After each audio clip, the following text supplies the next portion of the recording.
Fala galera, 2 centavos na área. Como eu havia dito no vídeo anterior, eu passei essas últimas 2 semanas aí no Rio de Janeiro. Então fui de férias para o Brasil. Como todo bom brasileiro que mora fora, você sempre quer acabar voltando para casa para visitar a família, visitar os amigos. E eu acho que vale assim um pouco a minha observação do que eu tive de visão de Brasil, ou pelo menos de Rio de Janeiro, nessas 2 semanas. Para começar, obviamente você mantém contato com as pessoas no Rio, então assim, algumas coisas eu já sabia, as pessoas estavam comentando que as coisas tinham ficado muito mais caras e que sair à noite tinha se tornado uma coisa assim que, não dá mais para você fazer, sei lá, toda semana, é um pouco mais complicado, tá custando muito. Então a gente já tava com esse meio que mindset assim na cabeça de que as coisas iam estar mais caras. Mas antes mesmo da gente ir pro Rio, a gente pensou em tirar, sei lá, 2, 3 dias e pegar, assim, um hotelzinho só pra mim, pra minha esposa, né? Pra gente poder curtir um pouco de férias também e ficar uns 2, 3 dias em alguma parte mais, assim, do interior, não tão central no Rio. E aí a gente foi vendo, Visconde de Mauá, Petrópolis, Teresópolis, Itaipava. E, cara, era incrível o preço dos hotéis. Todos os hotéis, um pouquinho melhores, assim, que tinham um café da manhã ou qualquer coisa, cara, você pagava no mínimo 600, 700 reais numa diária.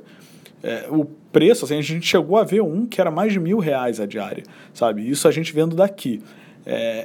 Foi uma coisa que realmente foi surpreendente, assim, porque a gente não conseguia imaginar que um preço de hotel estaria tão caro. Eu não sei se isso já é reflexo de Olimpíada, que está encarecendo a parte hoteleira, mas assim, foi chocante, assim, foi realmente assustador quando a gente viu os preços. A gente falou, não vale a pena, vamos voltar para a Europa mais cedo e vamos ficar aqui, porque é mais barato. Era mais barato a gente voltar para a Europa e fazer algum passeio pela Europa de férias, assim, do que ficar no Rio, entendeu? E isso contando que a Libra está na baixa histórica ante ao euro, e enquanto o real está mega desvalorizado. Então, mesmo fazendo a conversão, a diferença de preços era gritante, ao ponto de que, de fato, a gente fez isso. A gente deixou de viajar no Brasil e no Rio, principalmente, para viajar aqui, porque no final das contas ia sair mais barato. Outra coisa também, e aí a gente meio que também já tinha algum feeling, mas o preço das coisas no aeroporto estavam muito caras. Assim, a gente comprou uma garrafinha de água, era R$5,50, R$6. Na volta, a gente comprou um pão de queijo ou 2 e uma Coca-Cola, sei lá, foi tipo R$20, sabe? Tipo, o preço das coisas, tudo bem, é dentro do aeroporto, você já imagina que ela é um pouco mais cara, mas quando você coloca para bater assim uma referência e começa a comparar o preço, cara, é surreal, assim, é surreal como as coisas ficaram caras e como ficou caro não só, viver e tal, como também viajar dentro do Rio. E, obviamente, eu falo isso vendo com uma cabeça de turista, né? Então, eu fico imaginando o cara que sai daqui da Europa ou vai sair, sei lá, dos Estados Unidos, da Ásia, que seja, para ir para o Rio de Janeiro, esse pacote, assim, de boas-vindas vai ser bem caro, né? E, de novo, eu tô falando de um dos lugares mais caros do mundo, que é Londres, e o Rio de Janeiro tá tão caro quanto ou pior. Então, realmente, é uma sensação, assim, muito de o que está acontecendo, por que as coisas estão tão caras. Até fiquei brincando com os amigos falando, caraca, todo mundo ficou milionário no Rio de Janeiro e eu não sabia. Porque para conseguir, comprar garrafinha de água e tomar uma cerveja à noite, tá gastando muito dinheiro. Outra coisa que também me pegou assim de surpresa, de certa forma, foi a quantidade de placa de vende-se e aluga-se que eu via pelas ruas. E isso meio que reflete um pouco toda a baixa do preço de imóvel que está tendo, né? Você começa a ter uma desvalorização, as pessoas começam a não ter dinheiro para comprar, então, obviamente, tudo fica um pouco mais encalhado, digamos assim. Mas, assim, foi surpreendente. Às vezes, em alguns prédios, você via 4, 5 placas num prédio pequeno, de 3 andares, sabe? E, assim, isso eu tô falando, pelo menos na parte do Rio de Janeiro que eu andei, que não foi pouca, que eu andei, desde o subúrbio do Rio até a Zona Sul.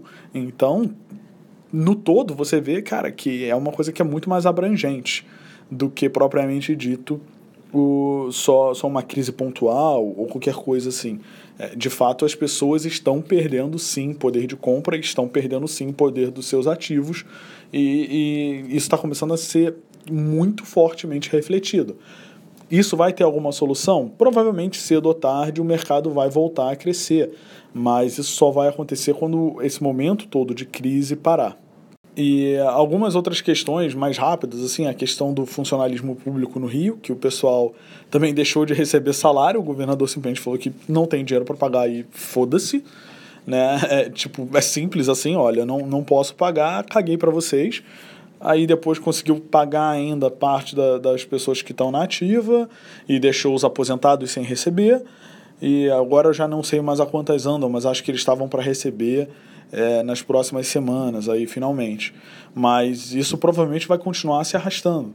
E a grande crítica é que, ao mesmo tempo que o governo está sem dinheiro por conta da baixa arrecadação, até porque o preço do petróleo influencia diretamente a arrecadação do governo no estado do Rio, você tem que diversas empresas ganharam incentivos fiscais gigantescos. E aí são empresas que não precisam do incentivo fiscal, basicamente. Eu acho que assim, existe uma diferença muito grande em você dar um incentivo fiscal para uma empresa, por exemplo, começar e implementar alguma coisa nova, e uma empresa que já está bem estabelecida, que já tem escritório, já tem milhares de empregados, e você vai dar um incentivo fiscal para essa empresa para... vai saber. Então, assim, esse tipo de situação também foi bem complicada, e ver as pessoas criticando isso, assim, direto. E, por fim, a última coisa que eu queria falar é que eu acabei usando bastante o Uber no Rio. E assim, eu achei bem engraçado, porque aqui você vê que o carro é da Uber, tem identificação, tem um adesivo grande na frente. E no Rio você vê que os caras, não tinha adesivo nenhum, sabe? Um motorista chegou a me pedir para ir no banco da frente, para ele não parecer ser do Uber e parecer que tá só, me levando, pediu para qualquer coisa falar que eu era, primo dele e que ele tava me dando uma carona. Então, assim, algumas coisas você ainda vê um resquício muito grande de toda a confusão que teve com taxistas dentro do Rio de Janeiro. Aí teve, de fato, agressão física. Teve um dia que eu tava lá, acho que foi logo num dos primeiros, uma segunda ou terça-feira, que os taxistas fizeram um protesto e pararam o centro do Rio, e nesse dia o Uber foi e colocou uma promoção que dava acho que R$20 de desconto, uma coisa assim. E foi engraçado porque teve um aumento, sei lá, de 7.000% na quantidade de downloads do aplicativo, sabe, do Uber. Então, assim, novamente os taxistas dando tiro no pé, fazendo esse tipo de protesto. Os caras estão com um serviço mais caro, pior qualidade, e querem simplesmente forçar você a usar esse serviço. Inclusive, um taxista me abordou uma vez à noite. Eu estava com o telefone na mão, então ele viu que eu estava esperando alguma coisa, ele provavelmente imaginou que era o Uber, e ele veio e simplesmente falou: mas por que você está pegando o Uber? Entra aqui no táxi, eu te levo, não sei o quê. Falei: não, obrigado, não sei o quê, tô sem dinheiro e aceita cartão. Você tem máquina de cartão? Aí o cara: não tenho. Eu falei: então, como é que eu vou para casa com você? Posso ir de graça? Você vai me levar de graça? Não vai. E aí? O que acontece? Outra coisa também, que, eu fui falar com um taxista. O cara virou e falou que era injusto com um taxista, que não sei o quê. Eu falei: mas quando tu viaja, tu não gosta de entrar em site de pesquisa de preço? Tu quer, sei lá, pegar uma viagem aí pro Nordeste, vai tirar uma semana com a família no Nordeste. Você não entra aí num decolar.com para ver qual é a passagem mais barata? Você não faz esse tipo de coisa? E aí? A agência de viagem vai pra rua, vai protestar? Não vai. Entende? É isso, cara. Negócio disruptivo é assim, e normalmente a consequência é sempre boa pro consumidor.